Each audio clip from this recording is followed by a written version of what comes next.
It was 5 years into the 20th century, and the city of the Big Shoulders was already an industrial giant and growing.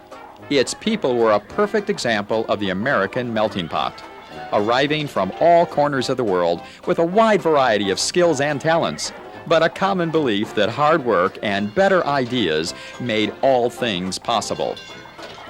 In 1871, they had designed and built the world's first metal frame skyscraper.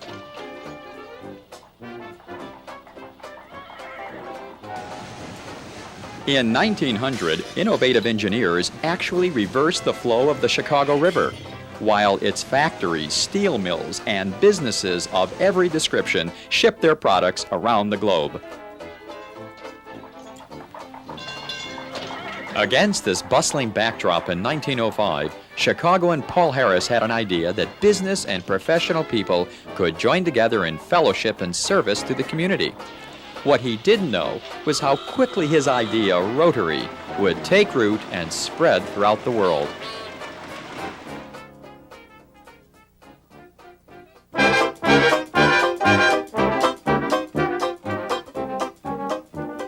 Rotary One Chicago, the world's first service club, is proud to share with you the earliest and only film taken of Paul Harris and the boys of 1905. It was shot in the 20s, rescued from the Rotary One archives, and restored by Rotarians. By the 1920s, Rotary was well established throughout North America, and Rotarians delighted, as they do today, in visiting the founding club, Rotary One Chicago.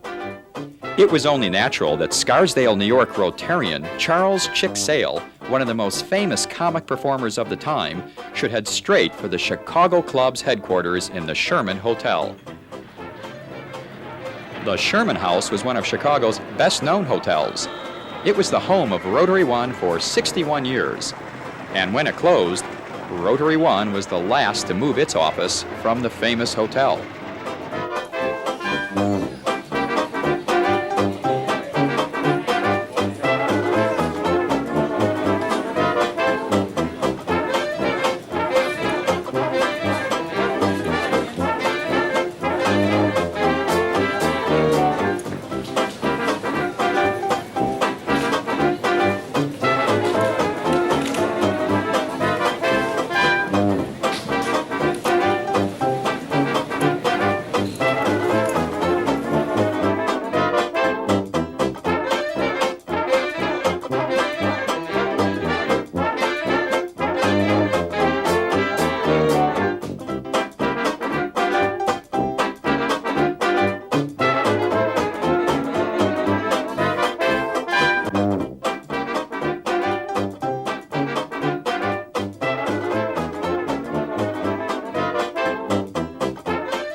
Charles A. Schmidt was born in Neustadt, Germany, and became Assistant Secretary of the Rotary Club of Chicago in 1922. Schmidt served for the next 44 years, becoming a member in 1927 and secretary in 1947, a post he held until his retirement in 1966.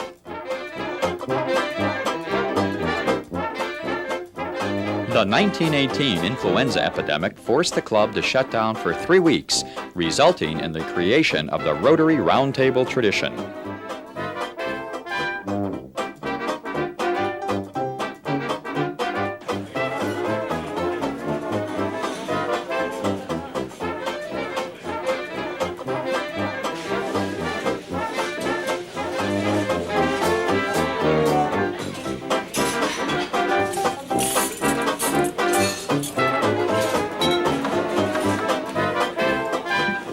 Past President Herb Angster was also the first district governor.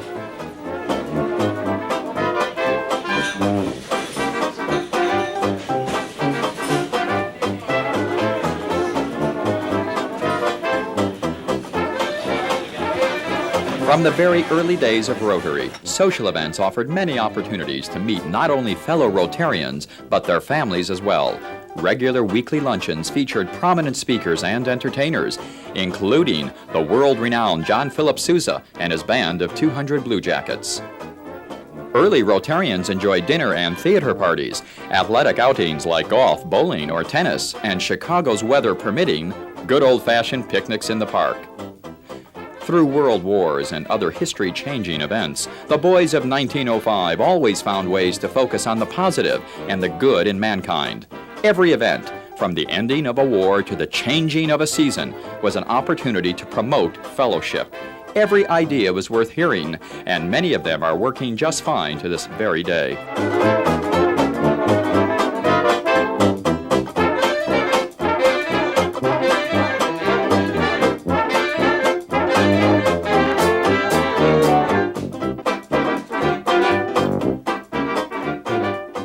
Sam Gorsline was sales manager for American Can Company.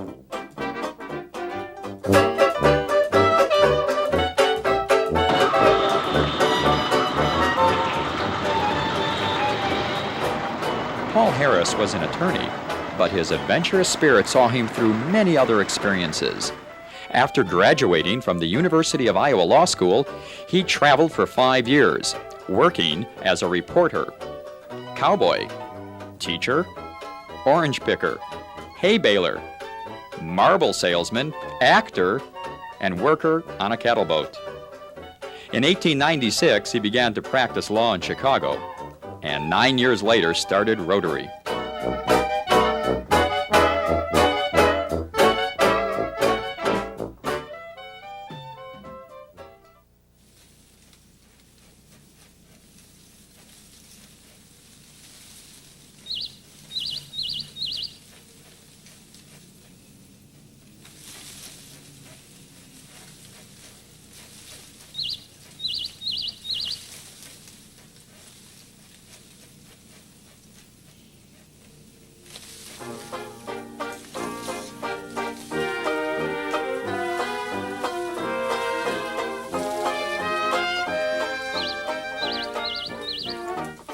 Jean Harris had come to Chicago in 1904 from Scotland with her parents, brothers, and sisters. She and Paul met one Saturday afternoon while hiking and were married 3 months later.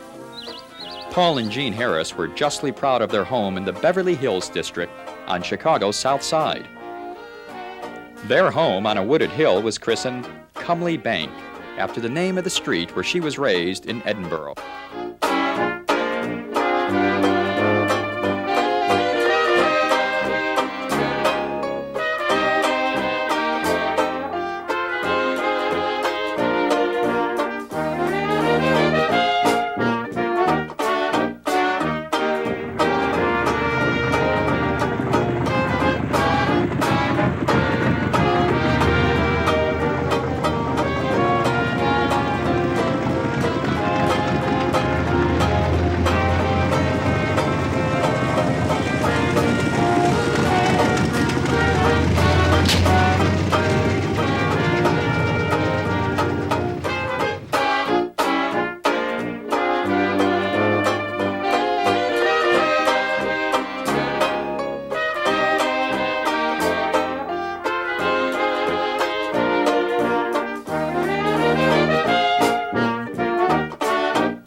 Early Rotarian Charles Schneider was president of the Charles Schneider Floral Company, and like many of the founding members, was approaching retirement age. But the boys of 1905 were confident in the foundation they had established and ready to entrust the future of Rotary to the next generation. Rotarian Al White, a man with a wonderful sense of humor, never faltered, even after suffering the effects of a serious stroke. The pioneers of Rotary thought of themselves as ordinary men with an extraordinary spirit, infectious enthusiasm, and a duty to help those less fortunate than themselves.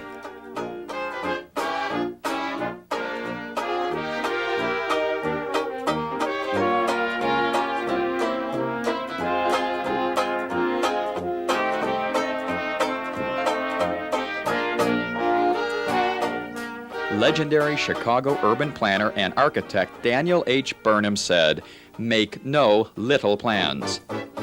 For founder Paul Harris, the concept of Rotary always extended as far as the ability of Rotarians to reach out to others.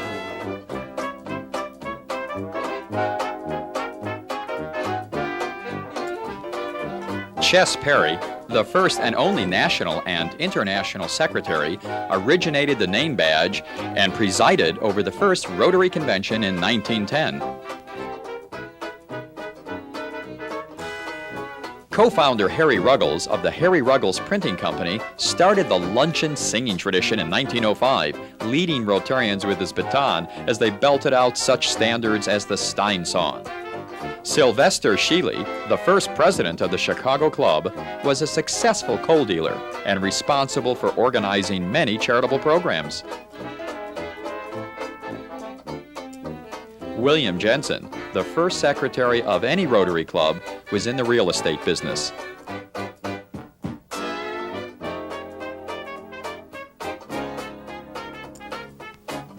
Rufus Chapin, nicknamed Roughhouse because he was such a gentle, agreeable soul, was secretary of the Union Trust Company and treasurer of Rotary International for 25 years.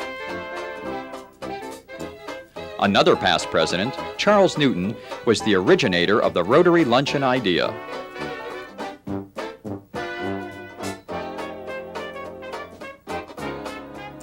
Monty Bear of the M.M. Bear Company, which did steel and copper plate engraving, was the designer and creator of the first rotary wheel, the emblem of Rotary.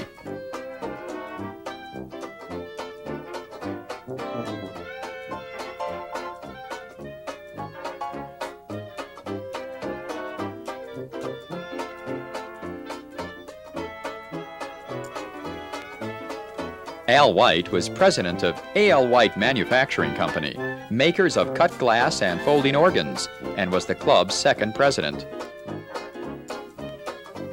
Will Neff, a State Street dentist, was secretary of the Chicago Club for many years.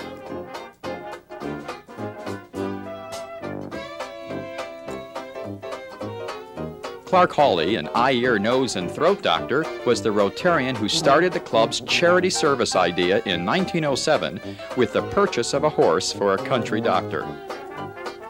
John Sullivan owned a painting and decorating business.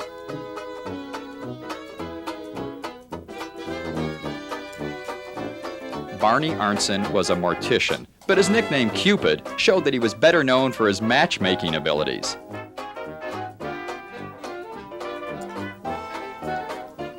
Bob Fletcher, an architect, devoted much of his free time supporting the growth of public libraries. Harry Crofts was president of Illinois Paper Box Company and a past president who, due to his travels, attended many meetings in California. Nicknamed the Boy Orator, Charlie Schneider always voiced his opinion when club issues arose. He was president of Schneider Floral Company and the unofficial recorder of the club. Affable Fred Tweed built his glass sign business from 2 employees to over 700 and was instrumental in founding the New York Club. Max Goldenberg, president of the Goldenberg Furniture Company, built and donated the president's chair, now on display in the Rotary One Club's offices.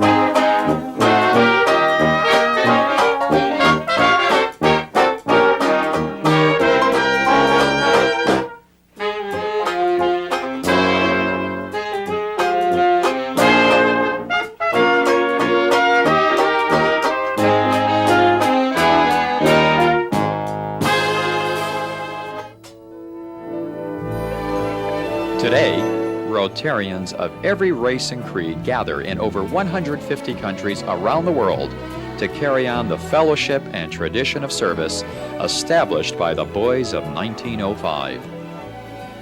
The warm and generous spirit that reverberated across the banquet room of the Sherman Hotel so many years ago echoes today in the laughter and smiles of millions who benefit from the charitable programs of Rotarians in every corner of the globe.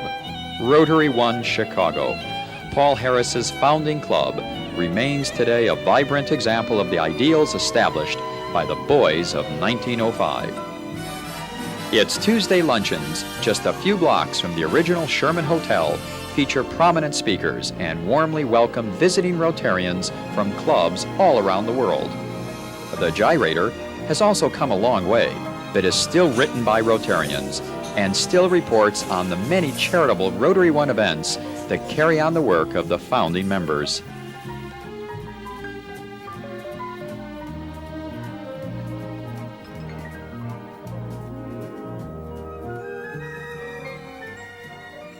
And it all started in 1905 with the simple idea that people with vision could work together and make a difference in the world.